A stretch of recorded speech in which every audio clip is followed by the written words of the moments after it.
नमस्कार। आज का मेरा वीडियो है अर्धवार्षिक परीक्षा 2023-24 शासकीय स्कूल मिडिल स्कूल के लिए है।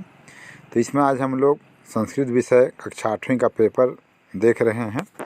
आप भी अपने बच्चों का पेपर कैसे आया था उसको देख सकते हैं और जानकारी ले सकते हैं। तो चलिए स्टार्ट करते हैं। निर्देश दिया हुआ है, सभी प्रश्न हल करना अनिवार्य है। और दूसरा दिया साफ हो स्पष्ट लिखें। तो सही विकल्प चुनकर लिखना है। प्रश्न 1 है, सूरज निवसती। तो इसमें ऑप्शन दिया हुआ है रायपुर, बिलासपुर, सिरपुर, रतनपुर। तो इसका आंसर हो जाएगा उत्तरा रायपुर। प्रश्न 2 है, नदियाँ जल दूषिती। मतलब नदी किस कारण से जल दूषित होते हैं, नदी के पानी। तो आ में दिया हुआ है मकर, ब में दिया हुआ है कुरमा मत्स्य और द में दिया हुआ है कल खाना दूषित जलम। तो जल हमारा किससे दूषित होता है? द नंबर कल कारखाना दूषित जलम। प्रश्न 3 में दिया हुआ है काक धन अपि संधि होगा। तो इसका आंसर हो जाएगा अ नंबर काकोपी। और जो है संधि है, विसर्ग नहीं पूछा है, लेकिन ये विसर्ग संधि होता। प्रश्न नंबर 4 दिया हुआ है सरगुजा मंडल स्थितम। सरगुजा मंडल कहाँ स्थित है? तो उत्तर हो जाएगा हमारा सा रामगढ़ में। प्रश्न 5 दिया हुआ है इसी का, सीताया कुंडलम का समास होगा। तो इसका अ हो जाएगा तत्पुरुष समास। प्रश्न नंबर 6 दिया हुआ है गत्वा शब्द का प्रत्यय होगा। तो गत्वा शब्द का प्रत्यय होगा यहाँ पे अ नंबर कत्वा। प्रश्न 7, नीचे लिखे प्रश्नों का हिंदी में अर्थ लिखिए। तो यहाँ प्रश्न दिया हुआ है, इसका हमको हिंदी में अर्थ लिखना है। अगला सवाल देखते हैं। प्रश्न 8 है, ये अर्थ को लिख लेंगे, अर्थ है। तो प्रश्न 8 को देखते हैं। यहाँ पे नीचे लिखे वाक्यों के सामने सही या गलत लिखना है। तो प्रश्न 1 है काक चत्वा उदर पुर्यति। तो ये सही है या गलत है? सही हो जाएगा। प्रश्न 2 है अधवाणी सेवनियम, गलत है। प्रश्न 3 पंचश कालम दुर्लभा, ये सही है। और प्रश्न 4 है विद्यार्थी अनिंद्रदा कर्तव्या, ये क्या हो जाएगा? गलत हो जाएगा। अब प्रश्न 9 दिया हुआ है पद पहलिका। जो पद पहलिका दिया हुआ है इसको पूर्ण करना है। तो यहाँ पे हो जाएगा गोलाकार, देवदासी, सुरगीका और चौथा में आ जाएगा जोगी माड़ा। इसी प्रकार से प्रश्न 10 है, नीचे लिखे विग्रह युक्त समासों के समासिक पद बनाना है। तो यहाँ पे देखिए वनस्य काले, तो वनवास काले हो जाएगा।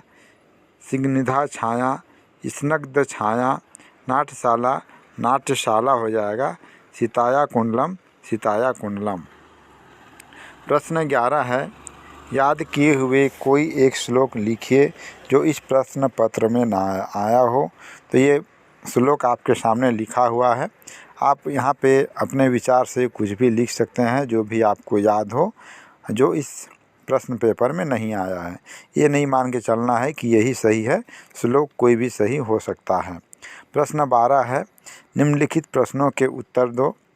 तो यहाँ पापस्य कारणम किम, तो इसका उत्तर हो जाएगा लोभ पापस्य कारणम। प्रश्न 2 है दीपावलस्य उत्सव कदा भवति। तो दीपावली का त्यौहार कब मनाते हैं?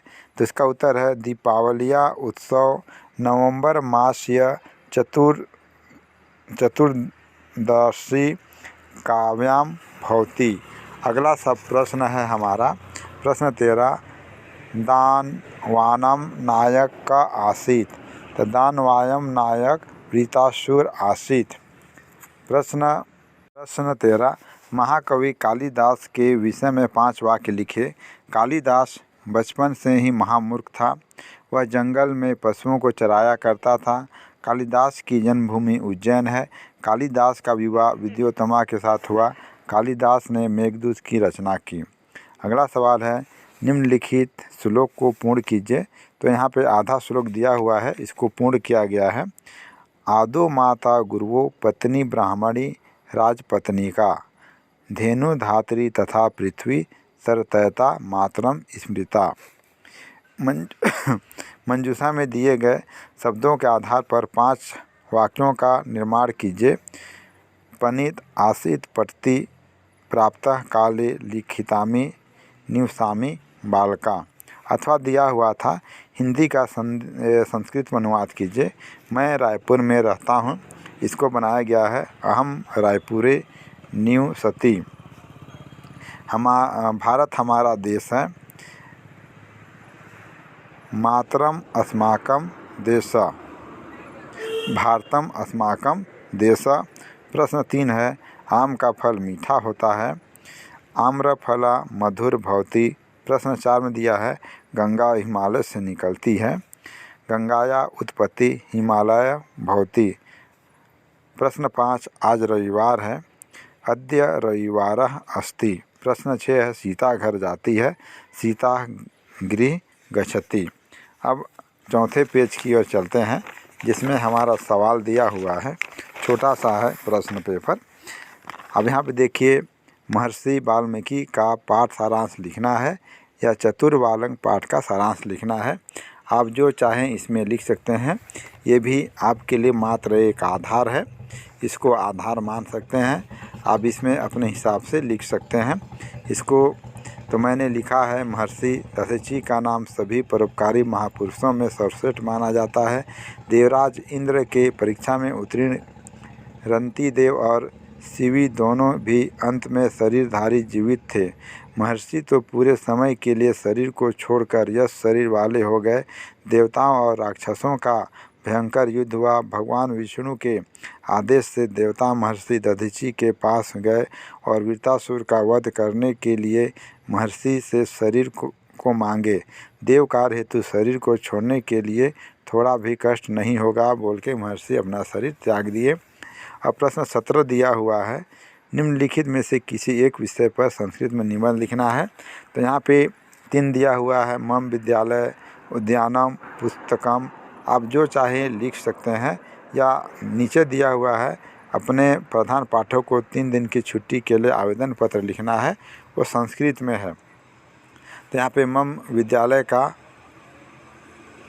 निबंध लिखा हुआ है, तो इसको आप लोग देख सकते हैं। अगर यह वीडियो आपको पसंद आया हो तो ज़रूर दोस्तों में शेयर करेंगे, और अच्छा लगे तो ज़रूर हमारे चैनल को एक बार लाइक कर दें और साथ ही सब्सक्राइब कर लें।